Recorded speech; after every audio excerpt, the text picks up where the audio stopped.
I will not even try to pronounce that. What's up, guys? Welcome back to another video here on the DJI channel. And yesterday we had a video about the E100 that is on the enemy team. It's called Solda Raven in this game. Of course, that is with a randomizer. And I promised we would take a look at the game from the Tornvagn, which is Iwan the Last Panda. I'll just call him Iwan for now, because Panda might be a little bit confusing considering the fact that we have Panda Square, of course, in the DJ group. Now, let me put the map on big as well. So the Tornvagn is in a rather shitty matchup. It has tier 8, tier 9 and tier 10, which is not the best matchup you can have in a Tornvagn. I have this tank. I haven't played it very often. The first thing I did was probably rage at it, so I haven't touched it ever since. Apparently it's a pretty good tank, so I'll definitely take it out for another spin after seeing this replay, that's for sure. So yesterday we saw, of course, the video for the E100, seeing how everybody died, seeing how everything goes. But I kind of want to share a little bit of light on the other side of the spectrum. On the other side, in this case, the enemy team. It's pretty awesome to see the other side in this case and see what goes through the chat and see how it looks from their side. So the Tornvagn, our Iwan, makes his way up to the capture point and up to the hill a little bit, probably to get the hull down. And yeah, that actually works pretty well. So he is spotting a lot of medium tanks. And he takes his first shot into the ST2. And he gets a direct hit, connecting almost 400 damage. Which is not bad. A tier 8 on a tier 10. I would take it any day of any time of the day. Or any day of the week, even. Or any week of the month, if you will. So the ST2 spots him. He returns fire and hits him directly, doing 454 damage. On which the Tornvagn returns fire and deals another 396 damage. Now the ST2, I'm not sure what he's doing, if he's staying AFK or something, but he's not paying very good attention. Then again, this tank is not really going to penetrate him at this distance, of course, but also with the fact that it is a pretty heavy armored tank. Iwan is trying to hit the VK, but is not able to. I'm not sure why. I mean, there should be. Oh, there's a house in front of it. I didn't even notice.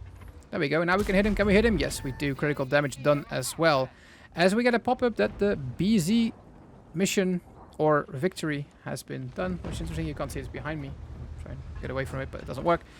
As we put another round into the 50 TP, which is a tier 9. Like, I have to say, I wasn't sure if this guy was firing gold rounds.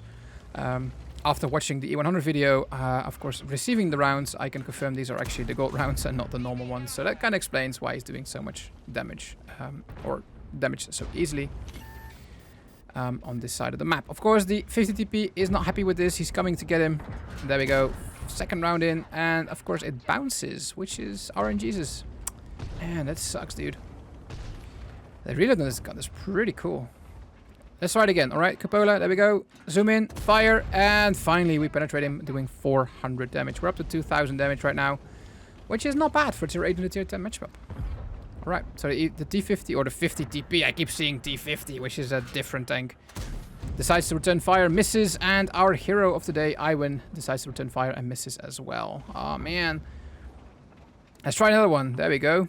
Cupola, right guys? Let's fire. And we're gonna get him. Ah, we miss again. Damn it.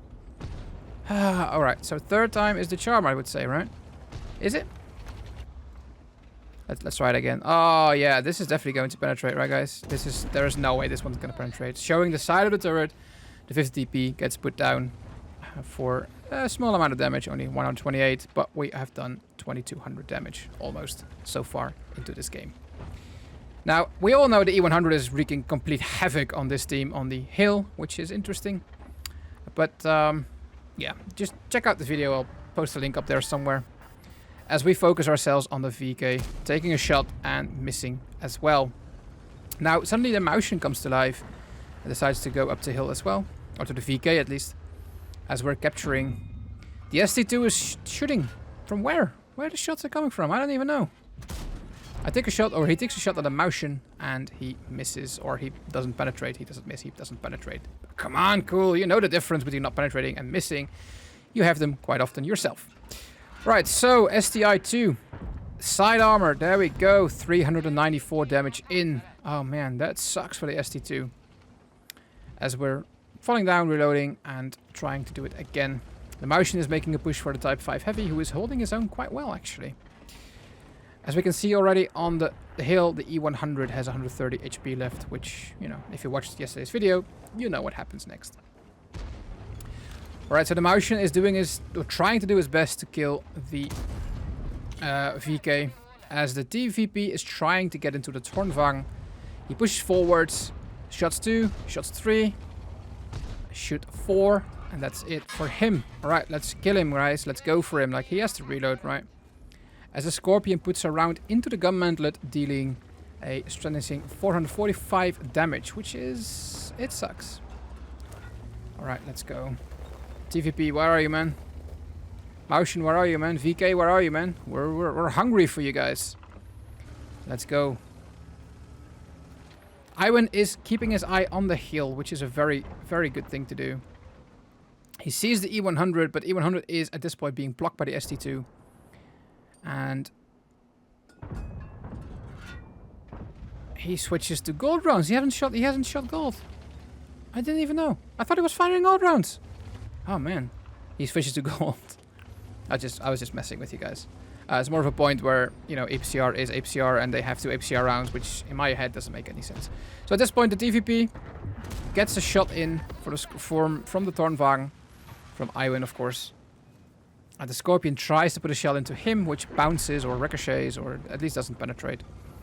And we're up to 3,700 damage and 1,400 damage blocked. Now, blocking in this tank seems to be rather hard. So 1,400 damage blocked is quite nice, actually. As the Type 5 Heavy is still holding his own, like he has 0 damage dealt to him, which is pretty awesome. As random blind shells are coming in to the Tornvagn here.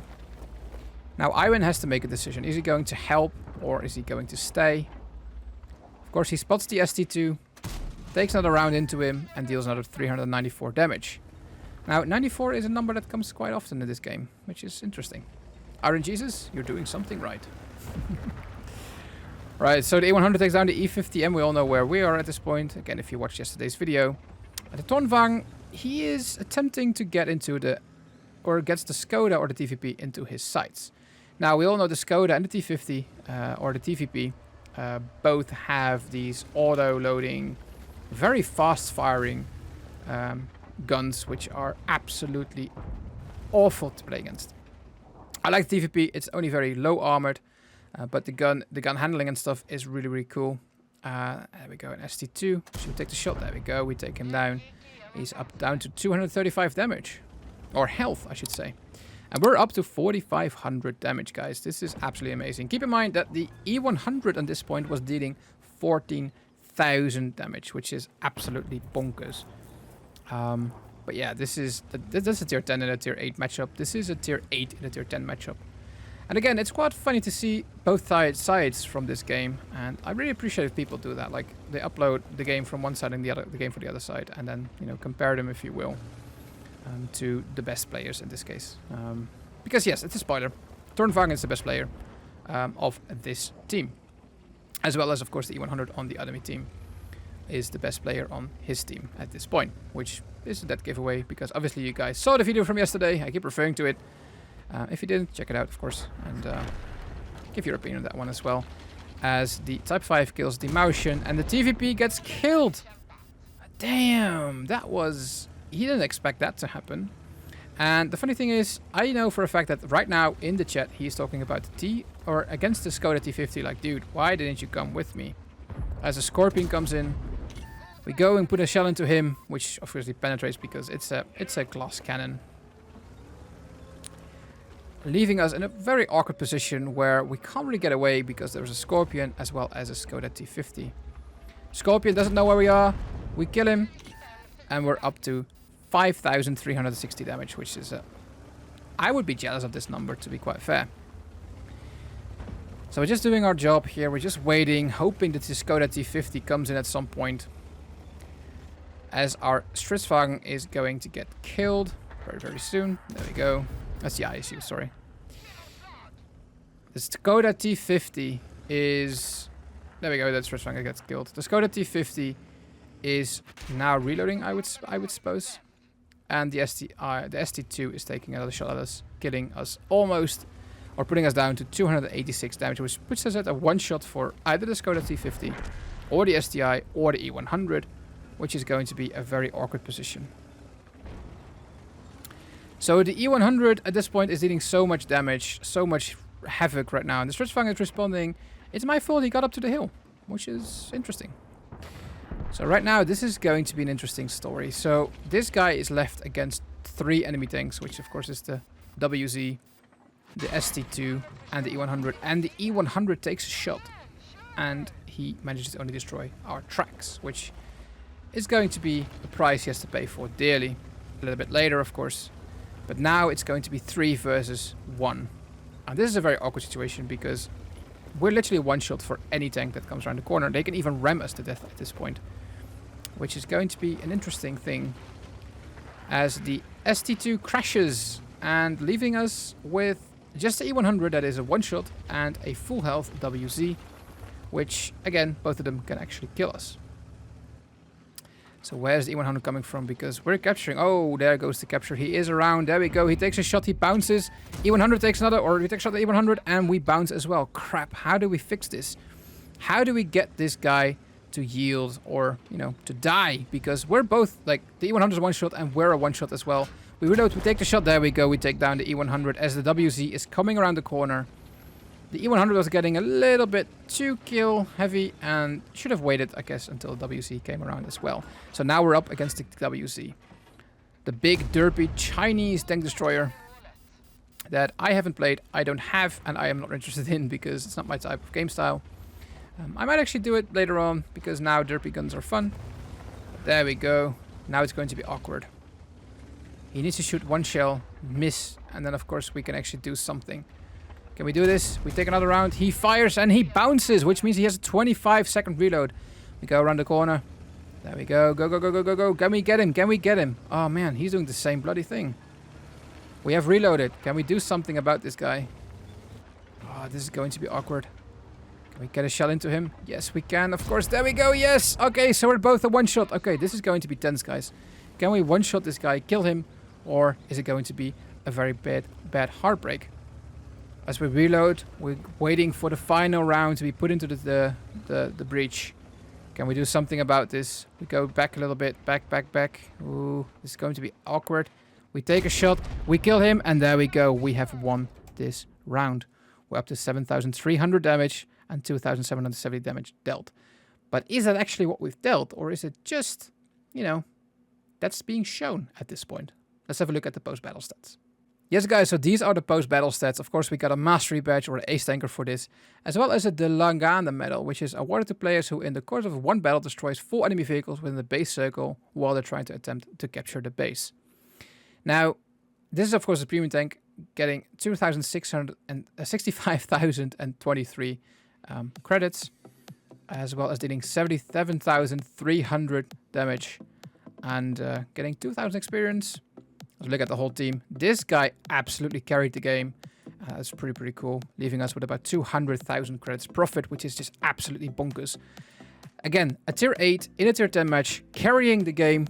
I win the Lost Panda. You are an absolute hero. And I want to thank you guys for watching, and I'll catch you guys in the next one.